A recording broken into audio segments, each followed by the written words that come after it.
Welcome back to another episode of the Just Jamie podcast. If you're new here, welcome, and I'm so glad you found the channel. But if you've been around for a while, then you know we talk about all matter of interesting things. And today we are going to continue our travel series. So the first two episodes kind of covered what you should do prior to traveling, and then maybe what partners you should take while planning your trip, whether it be a tour company and a travel agent. This is a post-trip kind of recap. So we just got back from Ireland. And if you, again, are new here, I'll kind of recap. My mom was generous and gifted myself, Andy, my sister, my brother-in-law, and my two nieces, Erin and Megan.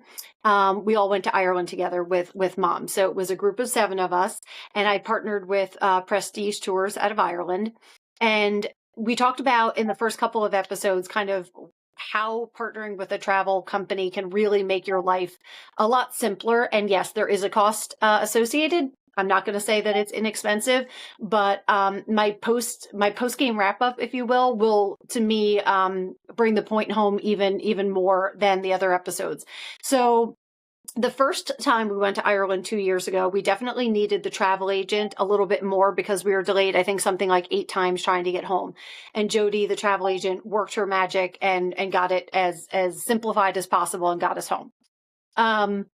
This time we needed our tour guide, Peter, who I consider a friend now.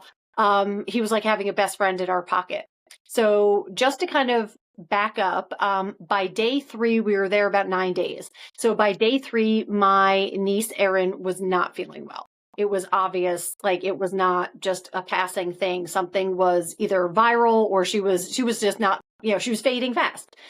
So I had texted Peter in the morning one day and I was like, listen, my niece is not feeling well. Is there kind of like in a Medi Center or someplace that you can recommend? So within an hour, we had an appointment. She was looked at and we were getting her prescription picked up in 1 hour from Dingle, Ireland.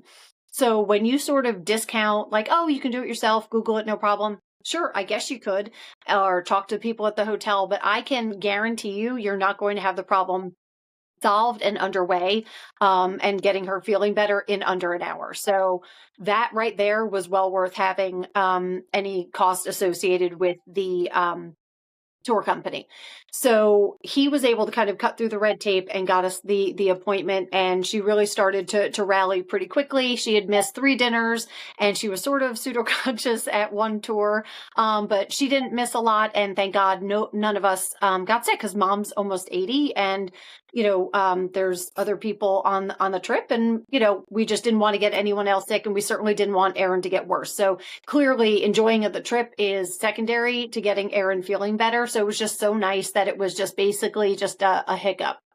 So the second time that we needed Peter was on the one day we were supposed to have a tour of the Cliffs of Moher from a boat. It was in the North Atlantic. And when I tell you there was some wind that day, there was some wind that day. It was kind of bonkers. So we kind of all dressed for it, got down to our driver, and Peter broke the news to us. He's like, you know what? It's canceled. This is probably the only 4th time in a year they've ever canceled this, but the conditions made it unsafe. So as much as we were disappointed, we certainly understood and we didn't want to, not that we could take the tour, but like, obviously you don't want to be in harm's way.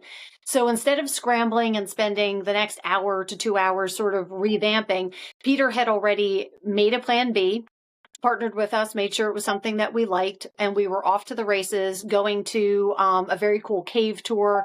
And that was not on our original itinerary, but I really loved it. And I can't imagine having not done it now. So we obviously, if we didn't like what he had for plan B, I'm sure he had a C, a D, and an E, ready to go.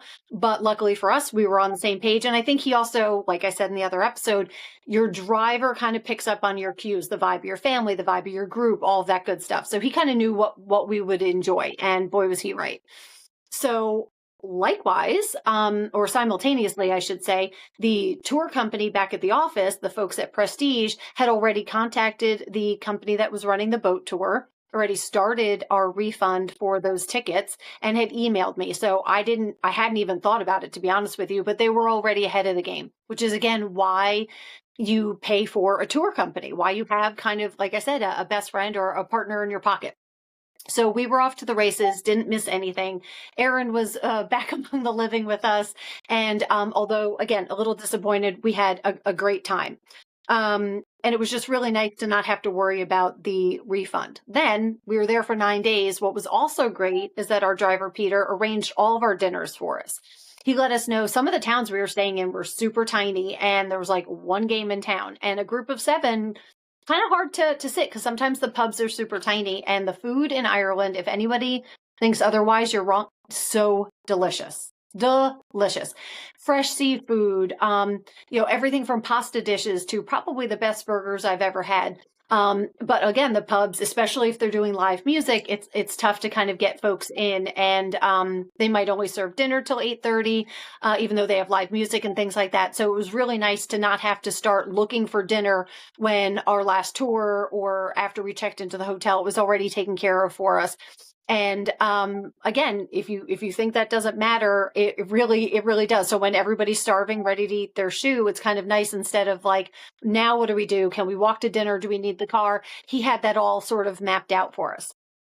The next time we needed the tour company was visiting a prison in Dublin. Tickets are extremely hard to get, and they only open up 30 days before the date that you want to go. And so the tour company, from the time it hit 30 days to our last day in Dublin, which was the only time we could go there, they were dying to get us tickets, really trying to get a group of 7 in. And then they tried right up till the end, and then they were able to get the tickets for us, which was really nice. I didn't have to spend my time back at the hotel or on the bus, or kind of not having my mind in what we were doing that day, trying to think about 4 days, 5 days down the line, trying to get those tickets for Dublin. So that was pretty huge. And then last but not least, it was all the sweet little things. Like my niece, Megan, everyone loved the brown bread in Ireland, but Maggie really loved it. What did he surprise us with? But a brown bread mix that we could take home with us. And then we did the Jameson tasting, and he came with us, and it was so great. So it was like the whole big, fam at the tour. And then he surprised us with a Jameson liqueur. Okay, we're back. Sorry, I had a call come in. Who knew? Anywho, so he surprised us with a Jameson liqueur that he thought we would all like, which was so great. And we were kind of drinking while he was doing all the driving on these crazy roads, which leads me to my next point. Okay, I've never driven on the other side of the road. Maybe I could pick it up, maybe I couldn't. But some of these roads were like, we were in kind of one of those Mercedes Sprinter bus things. I was pretty darn sure that the Mercedes bus was wider than the road. So this is, like I said in the other episode, not the time to start noodling around, navigating, driving on the other side of the road in torrential rain on these crazy little roads. So it was so nice just to have a driver. Like it just, the pressure was gone. And then obviously we could enjoy a cocktail and kind of some of the fun things. And when Erin wasn't feeling well, she could close her eyes. And if other people needed a nap, they could, just kind of take a nap. So, like I said, don't underestimate that. And the way we vacation is we're kind of on the go. And it is nice to kind of farm out some of the things that drain somebody. And yes, there's only one driver, but you want to look at the scenery. And we were able to pull over and get some just great scenery pictures. And I have some great pictures of a cow that I would never have gotten if I were driving. But we also we toured Waterford Crystal. Amazing tour. You should take it if you can. But what we also toured was Dingle Crystal. And Dingle Crystal is not really on my radar. It's not on a lot of people's radar. And our guide recommended it, and it was awesome. So yes, do you hear a lot of things about tour guides getting like a kickback or a little stipend if you drop somebody off and they buy something, they get a percentage of the sale? Of course, that happens everywhere. And well, they should, because tourism is the lifeblood of a lot of these countries you'll visit. So I'm not pressured to buy anything. And, sometimes you get dropped off at a jewelry store or somewhere you don't have to go. You can say no thanks. But also, we were able to meet the owner and the founder of Dingle Crystal. We met the whole darn family. We bought a souvenir that can only be made there, and it was really special. But again, you don't have to buy anything. You can go on the tour. And I don't mind that the driver or the partners on your tour company are in some way compensated for something that you may buy. So I don't find that to be a deterrent. I know some of the larger tours with like these ginormous buses might sort of, bring you to some spots where you don't have a say whether or not you can go, but on these more bespoke tours, fear not, you can go where you want. You don't have to go everywhere that the driver recommends. So if that was something that you were thinking about, but from the local music to, like I said, getting Erin back to feeling better. This is just sort of something that I wanted to just recap while it's fresh in my mind, that last time we leaned real heavy on our tour, our travel agent for flight issues. This time we had some things happening while we were on, and I almost forgot. Jeez, Jamie.